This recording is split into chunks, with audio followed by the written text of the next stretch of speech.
Jadi selanjutnya ya, kita mengapa berat kita di elevator berubah-ubah ya kita. Nah, yaitu karena tergantung dari arah geraknya gitu ya. Tergantung dari arah geraknya. Untuk elevator yang diam ya, maka sama dengan kecepatan tetap kan, ini hukum Newton 1 ya. Hukum Newton 1 itu untuk benda yang diam dan bergerak dengan kecepatan tetap, rumusnya sigma F sama dengan 0 ya. Nah, Y atau X-nya itu hanya arahnya saja ya. Nah, kita lihat sini elevator. Nah, itu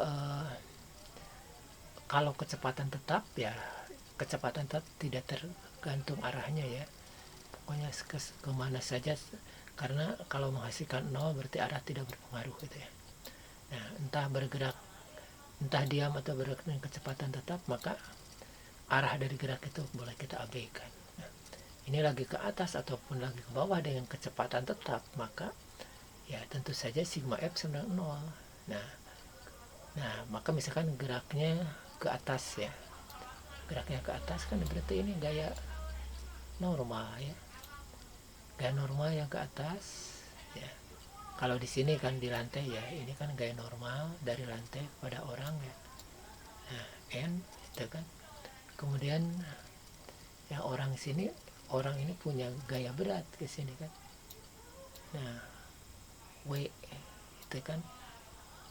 Nah, berarti N dikurang W ya, karena ya misalkan geraknya ke atas gitu ya. Nah, ataupun geraknya ke bawah sama saja, karena intinya N dikurang W atau W dikurang N sama dengan 0 ya. Nantinya kan N sama dengan W atau N sama dengan mg. Sudah paham ya?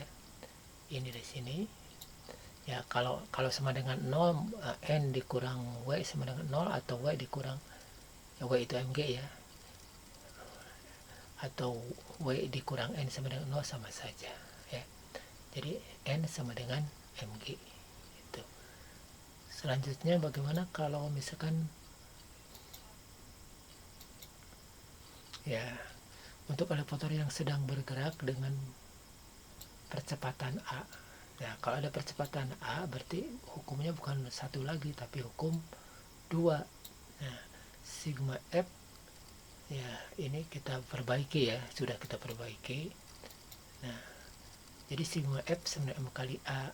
Nah, kan jadi, nah misalkan gerakannya lagi kemana nih ya,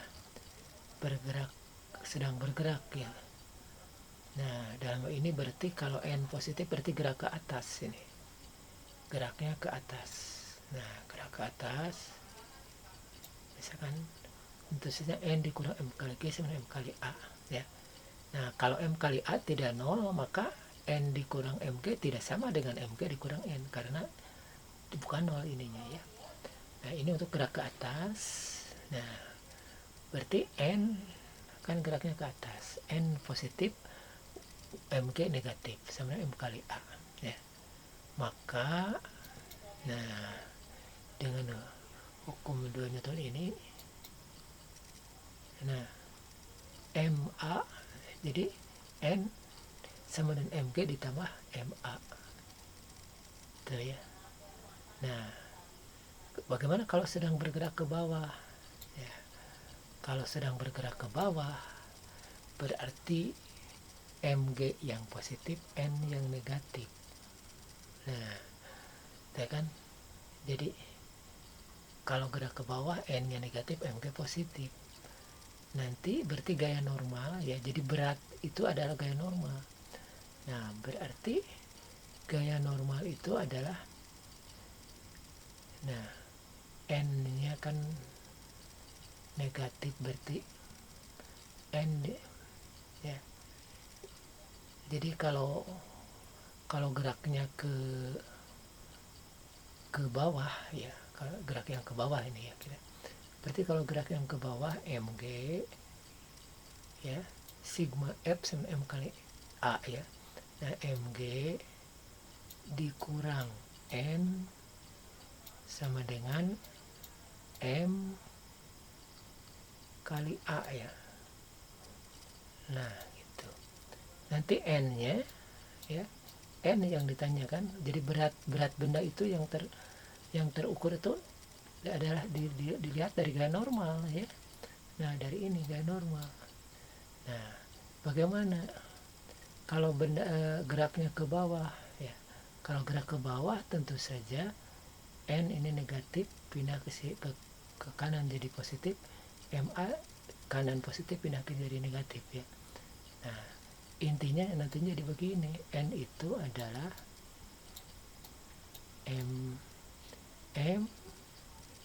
MA dikurang MG gitu ya. Terbalik, MG dikurang MA. Nah itu, atau M kali dalam kurung G kurang A ya. Ya mudah-mudahan dipahami ya. Kalau kurang coba diulas-ulas lagi ya, diulang-ulang lagi videonya. Kita lanjut. Analisis berat benda di elevator bergerak ke atas. Analisisnya begini. Nah ya itu kan ini cara pindahnya saja ya. Nah jadi MG pindah ke kanan jadi ya, ini baru pindah ya mesinnya. Nah kalau sudah diterapkan harus jadi positif ya, itu ya. Ini secara animasi saja sehingga kita dapatkan N adalah MA ditambah MG. Nah itu, atau N sama dengan M kali dalam kurung A plus G. Nah bagaimana untuk gerak ke bawah? Ini secara animasi berarti sigma F sama M kali A ya. Nah geraknya lagi ke bawah, ini berarti N nya yang karena ke atas berarti negatif, MG positif ke bawah sama dengan M kali A, sehingga ya kita pindahkan MG ini ya yang positif. Nah ini dipindah ya, dia baru pindah nih, belum diterapkan masih positif. Ketika sudah kita terapkan jadi negatif. Nah N nya juga negatif. Nah itu kan nanti kalau dikali negatif maka ya MA yang jadi negatif, MG jadi positif, N jadi positif itu ya. Jadi kita dapatkan bahwa N itu adalah MG kurang MA, atau N itu adalah M kali dalam kurung G plus min A ya. Nah mudah-mudahan bisa dipahami ya. Bagaimana kalau bandul yang berputar pada bidang vertikal ini ya. Nah bandul yang berputar pada bidang vertikal, nah misalkan ini bandul kita putar begini ya. Nah misalkan kita berada pada posisi ini ya. Nah pada posisi ini, nah ini kan G itu selalu ke bawah ya, yang sudah kita jelaskan ya. MG ya, G selalu ke bawah berarti MG juga ke bawah ya. Nah maka yang komponen ke sini ya, ini kan sudut theta ya, pasti di sini juga sudutnya theta ya. Nah jadi komponen yang arahnya ke sini adalah MG cos theta gitu ya. Maka komponen yang arahnya ke sini ya, yang tegak yang di depan ya, si demi itu ya, MG sin ya, MG sin theta. Jadi MG ini akan terurai jadi MG cos theta yang menjauhi pusat ya, dan yang istilahnya yang sesuai dengan arah gerak ke sini ya, sesuai dengan garis singgung adalah MG sin theta. Nah seterusnya bagaimana ya, rumusan gaya sentripetal itu FSP sama M kali omega kuadrat per kali R, atau M V kuadrat per R ya, yang sudah kita jelaskan ya. Maka rumusan gaya sentripetanya ya itu kan yang sudah tadi kita jelaskan ya. ASP sama dengan omega kuadrat R, bisa juga V kuadrat per R. Nah ya sekarang kita ya ini cara penguraiannya ya yang tadi ya. Nah kalau kita menggunakan penguraian sini kan G